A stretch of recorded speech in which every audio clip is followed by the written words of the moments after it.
예, 여러분 안녕하십니까? 오늘 좀 특별한 질문을 제가 받았습니다. 6월 14일 날 최근에 메일을 받았습니다. 그런데 이 내용이 여러분들과 좀 진지하게 한번 고민을 해볼 필요성이 있다, 이렇게 판단이 들어서 오늘 이 내용을 한번 같이 공유를 해보겠습니다. 자, 몇 가지 질문이 있어서 여쭤보겠습니다. 유튜브를 보고 궁금한 것은 이메일로 물어보셔도 좋다고 하셔서 감히 이렇게 메일을 보내게 됩니다. 그러니까 저희 학원생은 아니신 것 같고요. 제 유튜브 동영상을 보시고 이제 질의를 하신 겁니다. 보시기 한심해 보일 수 있겠지만 저에게는 도저히 물어볼 지인이 없기에 신뢰를 무릅쓰고 기술사님께 질문을 드립니다. 그래서 왜 물어볼 지인이 없을까 이렇게 봤더니 현재 상가 건물 시설관리 근무를 하면서 주말에 대한전기학원을 다니면서 발성배전 기술사를 취득하고 싶다, 이런 얘기. 그러니까 아직까지 저희 학원 다니시는 분은 아닙니다. 자, 시설 관리를 하는 사람이 발성배전을 합격한 사례가 있을까요? 이게 첫 번째 질문이죠. 그러니까 시설 관리에 좀 얼마 되지 않았기 때문에 이런 말씀을 하시는 거고, 그 다음에 지인이 없다, 이런 것도 이해가 될 수 있습니다. 그 다음에 면접 시 불이익은 없을까요? 이게 두 번째가 되겠습니다. 자, 그 다음에 두 번째 질문은 PQ 점수 제도라고 하는 게 있는데, 전기 박사라는 사이트에서는 발성배전 기술사를 따도 PQ 점수가 없으면 취업 자체를 하기 힘들다. 정말 기분 나쁜 얘기죠. 깡통 기술사다, 이런 얘기를 어디에선가 이렇게 하고 다니는 기술사들이 있는가 보죠. 예, 여전 이런 것들이 있어서 걱정이다. 그 다음에 또 이분이 또 하나 하시고 싶은 얘기는, 학원에서는 무조건 따기만 하면 길이 열린다. 그래서 어쩌냐 저쩌냐 해서 막 현혹하기 위한 말만 하지 실질적으로 어떻게 어떤 분야로 취업이 되는지에 대한 청사진이 그리지 못한다. 이런 얘기를, 이런 비판을 많이 하는 얘기를 들었다. 이거에 대해서 제 생각은 어떤가, 이걸로 이제 질문을 하신 겁니다. 자, 여기에 대해서 제가 제 생각을 말씀을 드리도록 하겠습니다. 자, 시설 관리를 하는 사람이 발성배전을 합격한 사례가 있을까요? 부지기수로 많습니다. 부지기수로.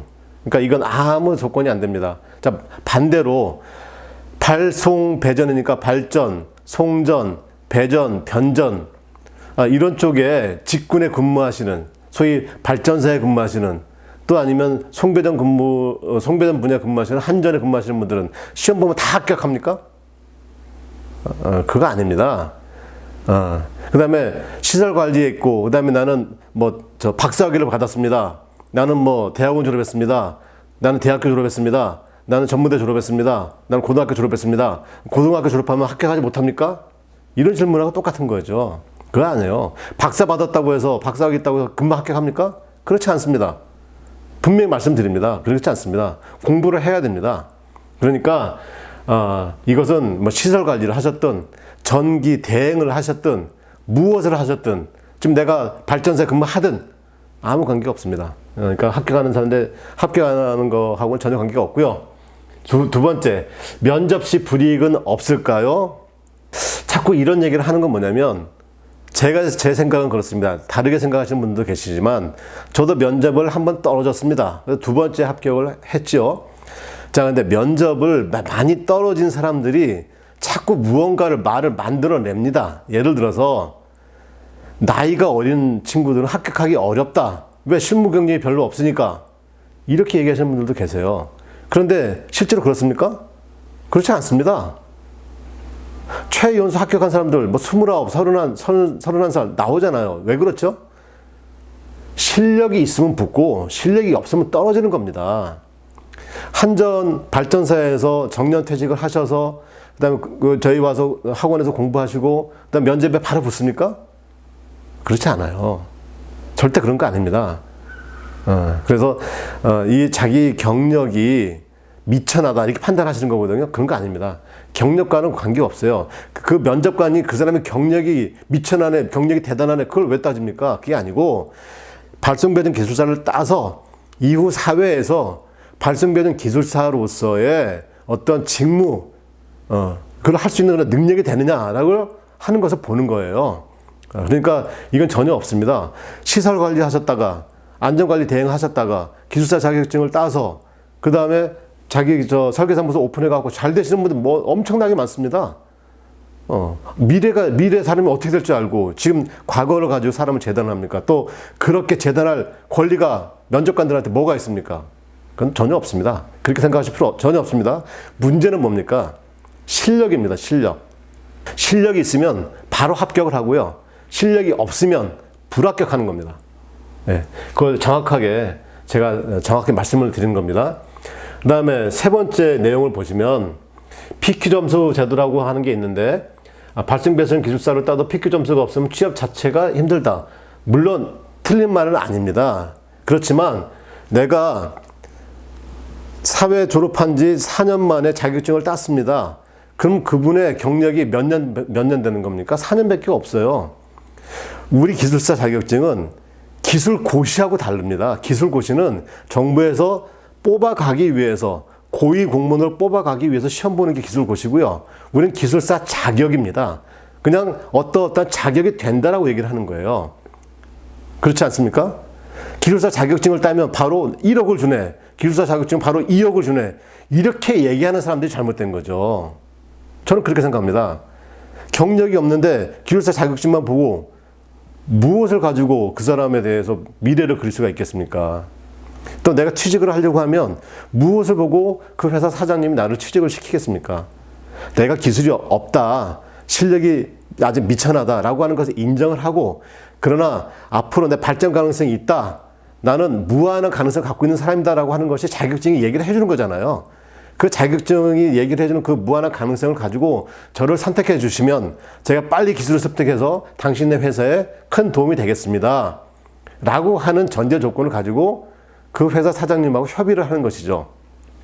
여기서 얘기하는 PQ 점수가 있네 없네 이런 것들은 발승배전 기술사를 따기 이전에 내가 발전 분야에서 10년 20년 근무를 했었다, 송배전 분야에서 3, 4, 5 송전선로를 건설하는데 내가 그런데 관리를 10년, 20년 했다라고 하는 그런 경력이 있으면 기술사 자격증이 빛을 더 발휘를 하는 것이죠. 그런데 지금 내가 그런 거 한 번도 해본 적이 없어요. 그 다음에 다 해봐야 경력 한 5, 6년밖에 안 돼요.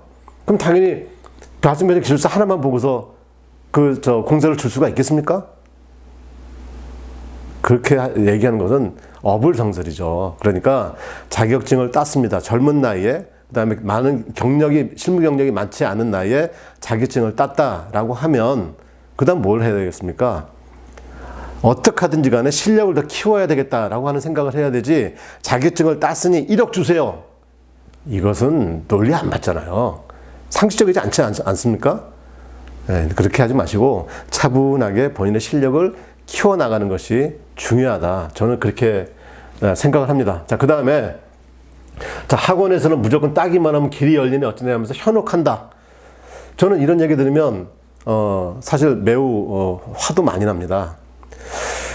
지금 아까 말씀하셨던 깡통 기술사다 이렇게 얘기를, 감히 발성배전 기술사를 보고 깡통 기술사라고 얘기할 수 있습니까? 이렇게 얘기하시면 안 되죠. 왜 스스로를 비하시킵니까?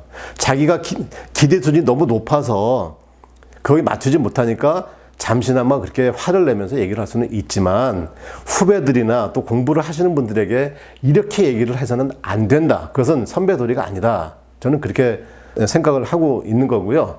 그 다음에 무조건 따기만 하면 길이 열린다. 안 따면 길이 안 열립니까? 안 따도 길은 열립니다. 본인이 하기 나름의 역할에 따라서 다 달라지죠. 그러나 좀 더 좋을 수 있는 가능성이 좋은 거 아닙니까? 우리가 사회적으로 서울대를 가면 사회 성공할 수 있다 얘기 많이 하지 않습니까? 그럼 서울대 가면 다 성공합니까? 그런 거 아니잖아요. 그런 거 아닙니다. 기술사 자격증만 따면 다 성공합니까? 아닐 수도 있고 길 수도 있는 거죠. 본인이 어떻게 하느냐에 따라서 그 길이 결정이 된다, 이런 얘기 아니겠습니까? 그 다음에 청사진은 저희는 학원이지 학교가 아니지 않습니까? 학교하고 학원은 차이가 있어요. 청사진은 앞으로 미래에 사회에 진출할 친구들에게 다양하게 청사진 그려드릴 수 있지만, 이미 사회에 나오셨잖아요. 나와서 자기가 5년이든 10년이든 15년이든 20년이든 일을 하고 계시는 분들이거든요. 그분들에게 제가 감히 어떻게 청사진을 그려줄 수가 있어요? 그분의 생각이 있고 그분의 미래를 본인이 다 생각하고서 공부하러 학원에 오셨는데, 저희한테 찾아와서 진로에 대해서 저하고 상담을 많이 하시는 분들 계십니다.